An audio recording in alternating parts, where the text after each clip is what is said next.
Some men looked dangerous. The man behind the diner looked like death itself. The neon coffee sign outside Rosie's diner flickered every few seconds, buzzing against the cold October rain, like it was struggling to stay alive. Midnight shifts always felt longer when the weather turned bad.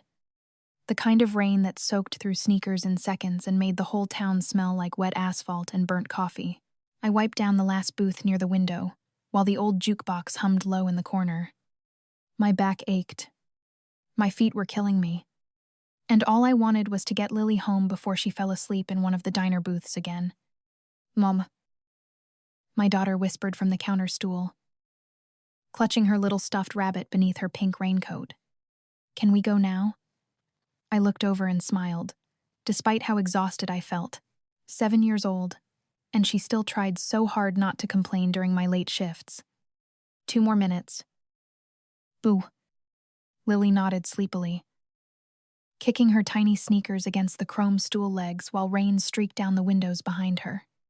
Rosie had already gone home an hour earlier. The diner was empty except for us, and the smell of bacon grease trapped permanently inside the walls. I grabbed my purse from under the register and flipped the sign to closed. Outside. Thunder rolled low across the sky. "Bathroom," Lily announced suddenly before hopping down from the stool.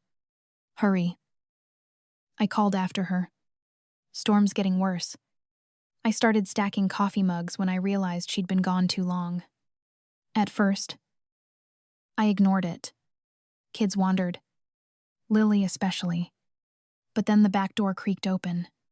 Cold air rushed inside. My head snapped up. Lily, no answer. My chest tightened instantly. I hurried around the counter and shoved open the back door. Rain hit me sideways. The alley behind the diner was narrow and dark, lit only by a broken security light that blinked every few seconds. Trash bins lined the brick walls. Water pooled around cracked pavement. Lily panic rose sharp in my throat. Then I saw her. My daughter stood halfway down the alley in the rain beside a man lying against the wall behind the dumpster. My blood froze. He wore a black suit, soaked dark with rainwater. One hand pressed against his ribs. The other rested limply beside him, even from 20 feet away. I could tell he wasn't ordinary. Expensive watch, tailored coat, broad shoulders that looked dangerous, even collapsed against wet concrete. Lily turned toward me, her eyes huge. "Mom," she whispered shakily. He fell down. Every survival instinct I had screamed at me to grab my daughter and run back inside. Men didn't end up bleeding behind diners at midnight by accident. Especially men who looked like they belonged on the front page of a financial magazine with bodyguards standing behind them. But then the stranger lifted his head slightly, and I saw his face. Early 30s, maybe.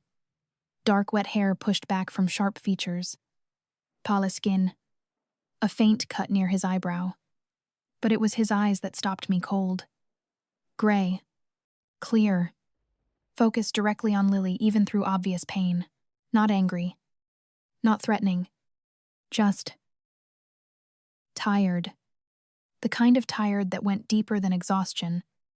"Lily," I said carefully, forcing calm into my voice. "Come here. Right now." She hesitated. "But he needs help." Thunder cracked overhead. The man's breathing looked uneven now. Slower somehow.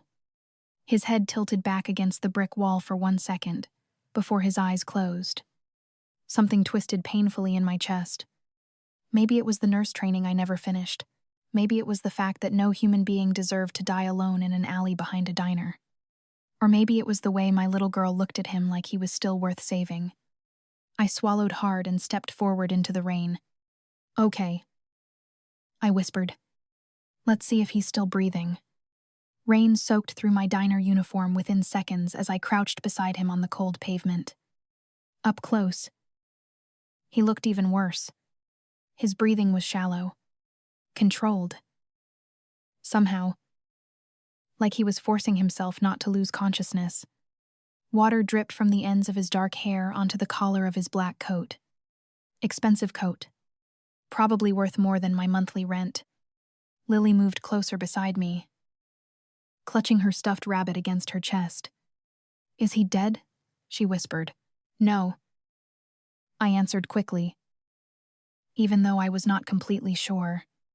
I pressed trembling fingers carefully against the side of his neck, the way my nursing instructors taught me years ago. Pulse. Weak but steady. Thank God. The stranger's eyes opened suddenly beneath the rain. Gray. Sharp. Alert in a way that made my stomach tighten instantly. Men that injured should not have eyes that focused that fast. He looked straight at me first, then at Lily, then past us toward the street beyond the alley. Calculating. "You should not be out here," he said roughly. His voice was low and strained, carrying the kind of authority that made people listen automatically. I almost laughed from pure nerves. "Funny," he muttered. "I was about to say the same thing to you." His jaw tightened slightly like he was fighting pain. Or patience. "Mom," Lily whispered, tugging my sleeve. "He is shaking." I looked down and realized she was right. His hand against the pavement trembled once before going still again. The October wind cut hard through the alley. Whatever had happened to him. He had been outside for a while. "Can you stand?" I asked carefully. "I do not need a hospital." That was not my question. For 1 second, something flickered across his face. Surprise, maybe. Like people were not used to talking back to him. Then his eyes drifted toward Lily again. Softer this time. Barely noticeable. "Probably not," he admitted quietly. Thunder rolled overhead again. Somewhere out on the main road. Tires splashed through rainwater. The stranger's attention snapped instantly toward the sound. Every muscle in his body tensed beneath the soaked black suit. Fear. Not panic exactly, but awareness. Like a hunted animal hearing footsteps. That scared me more than the blood staining his sleeve. Mom, Lily whispered nervously now. "Who is he?" I opened my mouth. The stranger answered first. "Nobody good." His honesty caught me off guard. Most dangerous men lied about what they were. This one sounded tired of pretending. I swallowed hard and stood slowly, helping Lily back behind me. "Okay," I said carefully.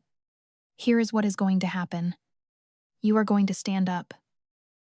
And we are going inside before you freeze to death behind my diner." His eyes narrowed slightly. "Why?" The question stopped me cold. "Why?" Because decent people helped each other. Because my daughter was watching. Because somewhere along the way I had gotten too tired to walk away from suffering anymore. Because Lily would never forgive me if I left you here. Lily nodded seriously beside me. "That is true." For the first time, the corner of the stranger's mouth moved slightly. Not a smile exactly. More like he remembered what one looked like. Then headlights swept briefly across the alley entrance. A black SUV rolled slowly past the diner out front. The stranger's entire expression changed instantly. Cold. Focused. Dangerous. He grabbed my wrist suddenly. Firm but not painful. "Listen to me carefully," he said quietly. "If anyone asks, you did not see me." My pulse jumped hard. Who would ask? He looked toward the street again. Men who do not like unfinished business. Before I could answer, his grip loosened. His head tilted slightly against the brick wall. And then his eyes closed again. For one terrifying second, I thought he had died right there in front of us. Rainwater slid down his face while his body went unnaturally still against the brick wall. Lily grabbed my hand tightly. Mom fear cracked softly through her voice. I dropped beside him again, fingers pressing quickly against his neck. Pulse. Still there. Weak. Slower now. "Okay." I breathed shakily. "Okay. He is alive." Barely. I looked toward the street again. The black SUV had disappeared. But the stranger's reaction still echoed in my chest. Men who do not like unfinished business. Normal people did not say things like that. Normal people did not collapse behind diners in $1,000 suits while looking over their shoulder like the world wanted them dead. I should have called 911. Every logical thought in my brain screamed it at me. But logic got complicated when fear entered the room. And somehow this man scared me less than whoever he was hiding from. "Can you help me?" I asked Lily softly. She nodded immediately. Together we managed to get one of his arms over my shoulders. The second he tried standing, his body sagged heavily against me. Heat radiated through his soaked coat. Fever, maybe. Or exhaustion. He smelled like rain. Expensive cologne. And something metallic underneath that made my stomach twist nervously. "Iasi," I muttered as we half-carried him toward the diner's back door. He was tall, at least 6'3", solid muscle beneath the drenched black fabric. The kind of strength that felt dangerous, even unconscious. But he did not fight me. Did not complain. By the time we stumbled inside, my entire body ached from supporting his weight. The warmth of the diner wrapped around us instantly. Coffee. Grease. Old vinyl booths. Familiar things. Safe things. I locked the back door fast. Every click of the bolt sounded too loud. The stranger's eyes opened briefly as I guided him toward the booth furthest from the windows. "No hospitals," he whispered again. "You already said that." "Mean it." "Good for you." I grabbed clean towels from beneath the counter, while Lily hovered nearby, clutching her rabbit nervously. "Sweetheart," I said gently, "go grab the first aid kit from under the register." She hurried off immediately. The stranger watched her go with an unreadable expression. "You should not involve a child in this." I laughed softly despite myself. Too late for that. I knelt beside the booth carefully. Up close under the diner lights, I finally saw the damage clearly. His white dress shirt beneath the coat was stained dark along one side. Not graphic. Not catastrophic. But enough to tell me he needed help fast. My hands shook slightly as I pulled on disposable gloves from the emergency kit. "This is going to hurt," I warned quietly. His gray eyes met mine steadily. "I have had worse." Something about the way he said it made me believe him instantly. I cleaned the injury carefully while rain battered the diner windows outside. He barely reacted. Most people would have cursed or flinched. This man sat completely still. Jaw tight. Eyes fixed somewhere far away, like pain was an old companion he no longer bothered arguing with. Lily climbed onto the booth across from him, watching with wide eyes. "What is your name?" she asked suddenly. Silence filled the diner for one long second. Then the stranger looked at her. Really looked at her. "Ethan," he answered quietly. Lily smiled faintly. "I am Lily." Something shifted in his expression again. Small. Almost invisible. But there, like hearing her tiny voice cracked open a door inside him, he had forgotten, was locked. Then headlights flashed suddenly across the front diner windows. Ethan's entire body went rigid. The change in him happened instantly. 1 second, Ethan sat exhausted beneath the yellow diner lights. The next, every muscle in his body locked tight, like steel wire pulled too hard. His eyes snapped toward the front windows where headlights glided slowly across the rain-covered glass. My own heartbeat stumbled. "What is wrong?" I whispered. Ethan stood too fast for someone injured. His hand caught the edge of the table to steady himself. But the movement alone told me something terrifying. Hurt or not, this man was dangerous.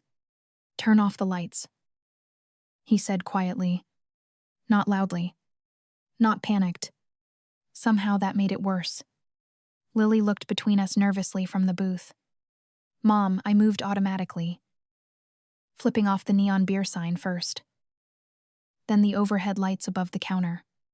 Darkness swallowed half the diner immediately. Only the kitchen lights remained glowing faintly in the back. Outside, Headlights slowed near the parking lot entrance. Ethan stepped away from the booth carefully, favoring his side slightly now. Rainwater still dripped from his coat onto the black and white tile floor. "Who are they?" I asked softly. His jaw tightened. "People looking for me." That part I figured out already. For 1 second, those gray eyes met mine again. Sharp, intelligent, exhausted beyond words. "You should take your daughter and leave." I almost laughed at the absurdity of that suggestion. In the middle of the storm, yes, and leave you here, silence. Not because he did not know what to say, because I think he genuinely did not understand why anyone would stay. The headlights outside stopped completely now. My stomach dropped. A dark SUV sat across the parking lot beyond the rain-streaked windows. Engine running. Waiting. Lily slid quietly off the booth and hurried toward me. I wrapped one arm around her automatically. Ethan noticed the movement. Something flickered across his face again. Not envy exactly. Something sadder than that. "Listen carefully," he said low enough that Lily could not hear everything. "If they come inside, you do not know me. You found nothing behind the diner. You think I can lie to men like that?" "Yes." His answer came instantly. Certain, like he had already decided something about me. I had not figured out myself yet. Tires splashed softly outside. A car door opened somewhere beyond the windows. Ethan moved immediately. He crossed the diner with controlled speed and stopped near the kitchen entrance where shadows covered most of him from view. Even injured, he moved with terrifying precision, like someone trained to survive first and feel later. Lily tugged my sleeve gently. "Mom," she whispered. "Is Ethan a bad guy?" Children always ask the hardest questions. I looked toward the kitchen doorway where his silhouette stood half hidden in darkness. Dangerous men usually made themselves bigger, louder, crueler. But Ethan had spent the last 20 minutes warning us away from him instead. "I do not know," I admitted quietly. Then came the knock. 3 slow taps against the front diner glass. My entire body stiffened. Outside stood 2 men beneath black umbrellas, dark coats, broad shoulders. One of them looked directly through the window with the calm expression of someone very used to being obeyed. Fear crawled cold down my spine. Ethan stayed perfectly still near the kitchen entrance, almost invisible now. The second knock came harder this time. Lily's small fingers wrapped tightly around my hand. "Mom," I squeezed back gently and forced air into my lungs. Then I walked toward the front door. Every instinct screamed that opening it was a mistake. But ignoring men like that felt worse somehow. The bell above the diner entrance chimed softly when I unlocked the door halfway. Rain blew in immediately with the cold night air. The taller man removed one leather glove slowly. "Sorry to bother you." "Ma'am," he said politely. "We are looking for someone behind me, hidden in shadows near the kitchen." Ethan did not move at all. The taller man smiled politely. But nothing about him felt warm. Rain slid from the edge of his umbrella while his sharp eyes moved past me into the diner behind my shoulder. "Late night for you," he said casually. "Occupational hazard." My voice sounded steadier than I felt. Beside him, the second man remained silent. Bigger, broader, the kind of man people cross streets to avoid. "We are searching for a friend of ours." The taller one continued. "Tall man, dark hair, expensive suit. Probably looks like he has had a difficult evening." Every nerve in my body screamed. I tightened my grip on the edge of the door to stop my hand from shaking. "Sorry," I answered. "Just me and my daughter tonight." His gaze dropped briefly toward Lily, standing several feet behind me near the counter. She clutched her stuffed rabbit tightly against her chest, but stayed silent like she somehow understood how serious this moment was. The man smiled again when he noticed her. "Cute kid." Something cold twisted deep in my stomach. "It is past midnight," I replied quietly. "She should already be asleep." The taller man nodded slowly like he respected that answer. But his eyes kept moving. Booths. Counter. Kitchen entrance. Calculating. Searching. Mind, if we come inside for a second, there it was. The question that was not really a question. Behind me. The diner felt too quiet. I could almost feel Ethan hidden somewhere near the kitchen shadows. Waiting. Watching. Actually, I said carefully. We are closing up. The second man finally spoke. His voice was deep and flat. This will only take a minute. Fear climbed higher inside my chest now. Not loud panic. Worse. The quiet kind. The kind that made your heartbeat feel too slow and too fast at the same time. I swallowed hard and forced myself to hold eye contact. Look, I said, trying to sound tired instead of terrified. I have been on my feet for 12 hours. My daughter has school in the morning. If your friend came through here... I did not see him. Silence stretched between us while rain hammered against the parking lot outside. Then the taller man tilted his head slightly, studying me. You are a bad liar, he said softly. My pulse stumbled. Behind me. Lily shifted nervously. I thought everything was over right there, thought they somehow knew exactly where Ethan was hidden. But then the man's expression changed unexpectedly. Not softer exactly. More thoughtful. Still. He continued quietly. You do not seem frightened enough to be helping him willingly. Confusion flickered through me before I could hide it. The man noticed. He murmured. So he did not tell you who he is. Somewhere behind me. Something moved softly in the kitchen shadows. Tiny sound. Barely there, but both men heard it instantly. Every trace of politeness disappeared from the second man's face. He stepped toward the diner entrance. My entire body reacted before my brain did. I moved directly into the doorway. Blocking him. Kitchen is closed, I said firmly. The second man stared down at me with clear irritation now. Move. No. The word surprised even me. For one impossible second. Nobody moved. Rain. Neon light. Lily breathing quietly behind me. The whole world balanced on a razor blade. Then the taller man lifted one hand slightly toward his partner. Enough. The bigger man stopped immediately.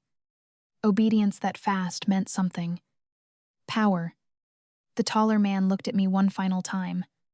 If you see our friend, he said calmly. Tell him, Mr. Moretti is disappointed. The name meant nothing to me. But somewhere in the diner behind me, I felt tension shift sharply in the air. Ethan knew that name. The taller man gave a small nod toward Lily. Then both men stepped back into the rain. The bell above the diner door chimed softly as I shut it fast and locked every bolt with shaking hands. Outside, the black SUV remained parked for another full minute before finally pulling away into the storm. Only then did Ethan step slowly out from the kitchen shadows. His face had gone completely cold. For several long seconds after the SUV disappeared, nobody spoke. Rain tapped steadily against the diner windows while the neon coffee sign buzzed overhead like nothing had happened. But everything had changed. Ethan stood near the kitchen entrance with one hand braced against the wall. His face unreadable now. Colder somehow. Harder. Like the brief moments of humanity I had seen earlier had been locked away again the second those men arrived. Lily finally broke the silence. Are they your friends? Ethan looked at her carefully before answering. No. Just one word. Quiet. Certain. Lily nodded seriously, like that explained enough for her. Children understood more than adults gave them credit for. I exhaled shakily and leaned against the counter, realizing only then how hard my hands were trembling. Adrenaline. Fear. Exhaustion. Maybe all three. Ethan noticed immediately. His eyes tracked every small movement, like he was trained to see weakness before anyone else did. You should not have done that, he said quietly. Done what protected me. I laughed softly without humor. Funny. 5 minutes ago you were telling me to pretend you did not exist. That was before you stood between my problems and your daughter. The way he said daughter sounded strange. Careful. Like the word itself carried weight for him. Lily climbed back onto her stool at the counter and hugged her stuffed rabbit tighter. I was brave, she announced proudly. For the first time since the SUV left. Something shifted faintly in Ethan's expression again. Not quite warmth, but close enough to hurt somehow. Yes, he said softly. You were. I moved behind the counter automatically, grabbing clean towels and reheating the coffee pot, mostly because I needed something normal to do before I completely fell apart. My entire life had been bills and double shifts and school pickup schedules. Not mysterious men bleeding in my diner while dangerous strangers searched for them in the rain. Who is Moretti? I asked finally. The room went still. Ethan's eyes lifted slowly toward me. Someone I used to trust. There was something in his voice when he said trust. Not anger. Worse. Disappointment. Deep enough to scar. I poured fresh coffee into a chipped white mug and slid it toward him across the counter. He stared at it for a second like he was not used to people offering him things without expecting payment afterward. It is not poisoned. I muttered tiredly. The corner of his mouth twitched faintly again before he picked up the mug, even exhausted and injured. Everything about him felt controlled, deliberated, like a man constantly aware of every room he entered and every exit inside it. You should sleep, I said quietly. You can barely stand. I have slept in worse places. That was not permission to leave. His gray eyes met mine over the coffee cup. Sharp. Searching. You are stubborn. Single mother. I corrected. Same skill set. That almost earned me an actual smile. Almost. Lily yawned loudly from the stool beside us. Midnight had turned into almost 1:30 in the morning. Her curls were damp from the rain, and her little eyes looked heavy with exhaustion. Ethan noticed too. She needs to go home. We both do. Silence settled over the diner again. Softer this time. The storm outside had started easing into steady rain instead of thunder. I rubbed tired fingers against my temple. I have a tiny apartment upstairs. I heard myself say before common sense could stop me. Ethan's expression darkened instantly. No. You are injured. Grace. The sound of my name and his voice stopped me cold. Deep. Careful. Like he was already trying not to cross lines. He had drawn himself. You do not understand what follows me. I looked at the empty parking lot outside. At the rainwater sliding down the glass. At the man sitting across from me bleeding quietly into a designer suit while trying harder to protect us than himself. Maybe not. I admitted softly. But I understand what happens when decent people walk away from someone dying. Ethan went completely still after that. Like nobody had ever called him worth saving before. The diner suddenly felt too small after that. Too varm. Too personal. Ethan looked away first. His jaw tightening slightly as if my words had hit somewhere. He did not know how to defend anymore. Men like him probably understood threats. Money. Loyalty bought through fear. But kindness seemed to unsettle him in ways danger never could. Lily slid off the stool again, rubbing sleepy eyes with one tiny fist. Mommy. She mumbled.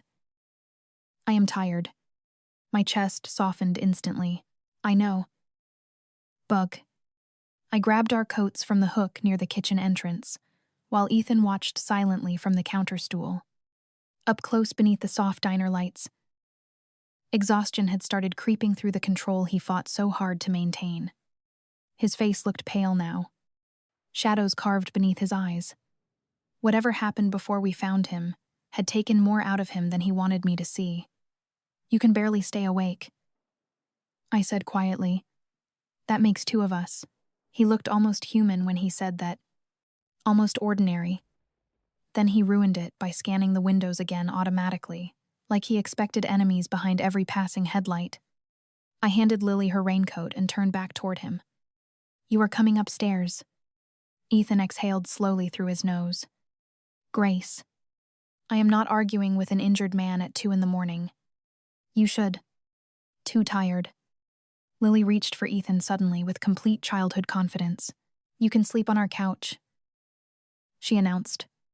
"But do not touch Mr. Pickles." Ethan blinked once. "Mr. Pickles, my rabbit." She held up the worn, stuffed toy seriously. "He bites strangers." For the first time all night. An actual smile touched Ethan's face. Small, quick, gone almost immediately, but real. And somehow that felt more dangerous than the cold expression he wore before. Because beautiful things were easier to trust than frightening ones. "I will try to survive the rabbit," he answered quietly.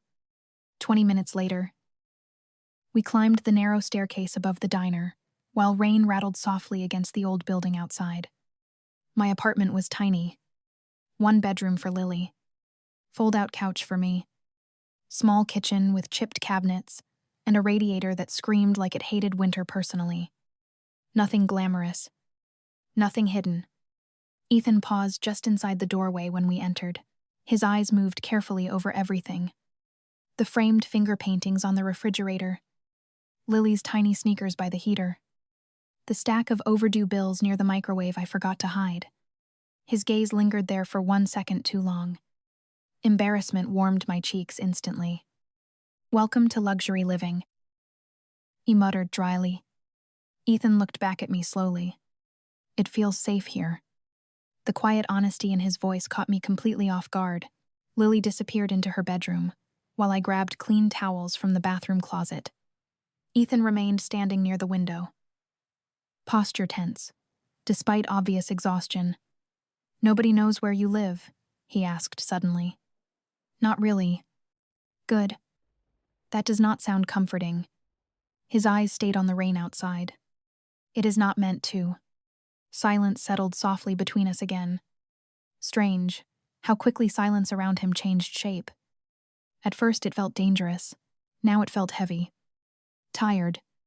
Like both of us were carrying things too big to fit into words. I handed him a clean towel and pointed toward the bathroom. "There are painkillers in the cabinet." He took the towel carefully, fingers brushing mine for half a second. Warm despite the rain. Controlled despite the tension underneath. "Grace." I looked up. His expression had gone serious again. "If anything feels wrong tonight," he said quietly, "you wake Lily and leave immediately." Fear curled low in my stomach again. "You really think they will come back?" Ethan held my gaze for 1 long second. "I think people like Moretti do not stop searching until they finish what they started." Before I could answer, Lily's bedroom door cracked open slightly. "Mom," she whispered sleepily. "Can Ethan read bedtime stories?" Ethan froze completely beside the bathroom door. Like nobody had asked him something innocent in a very long time. The apartment went completely silent after Lily asked the question.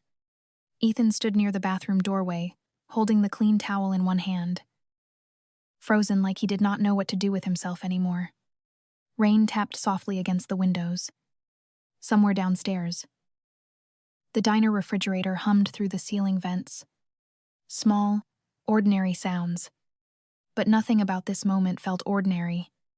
Lily pushed her bedroom door open a little wider. Curls messy from exhaustion. "Mom always reads 2 stories," she explained sleepily.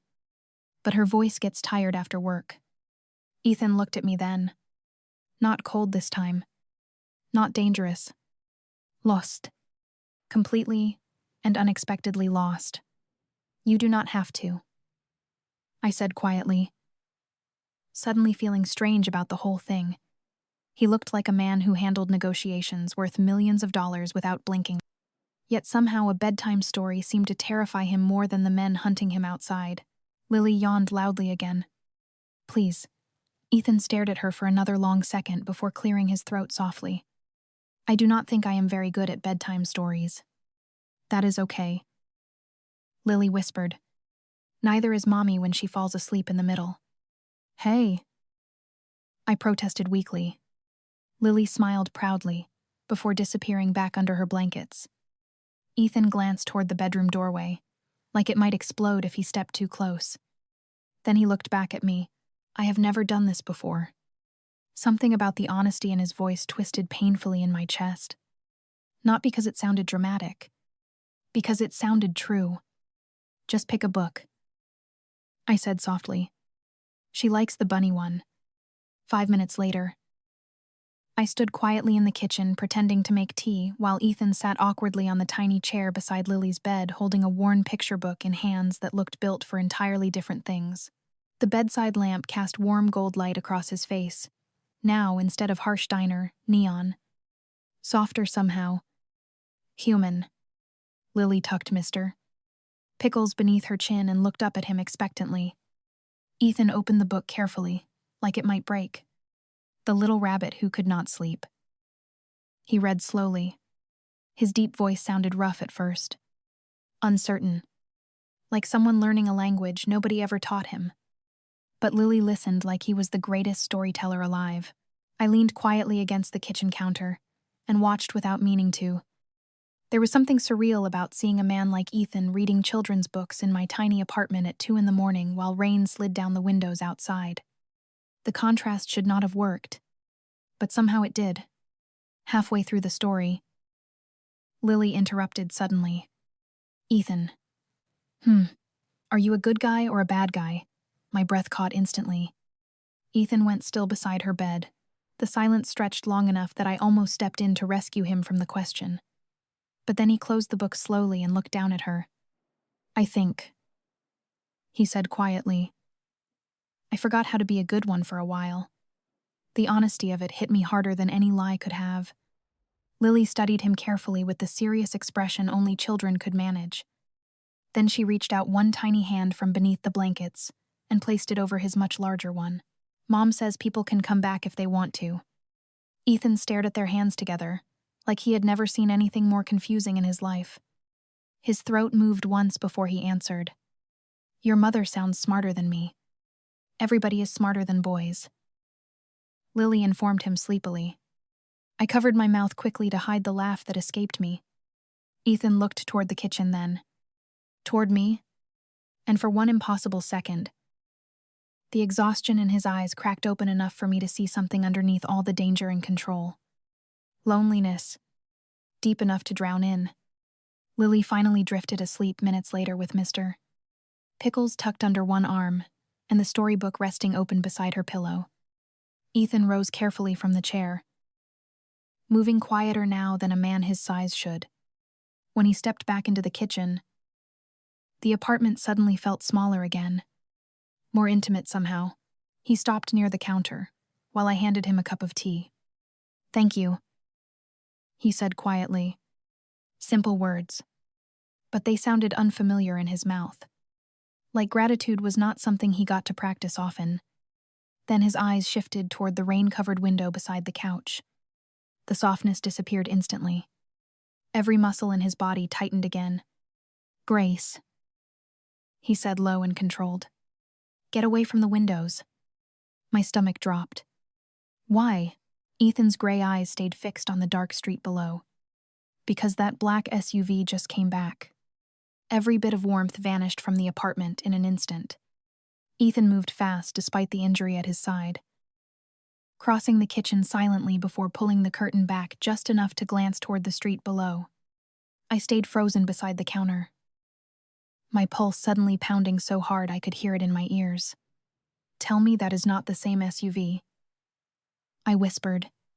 Ethan did not answer right away, which was answer enough. Rain reflected off the black vehicle parked beneath the flickering streetlight across from the diner. Engine running.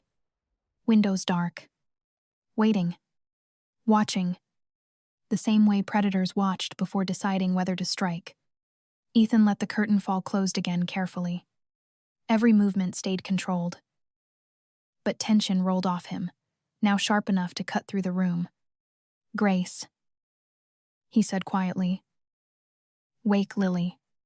Fear rushed cold through my chest. Are we leaving, maybe? The fact that he said maybe scared me worse than yes would have.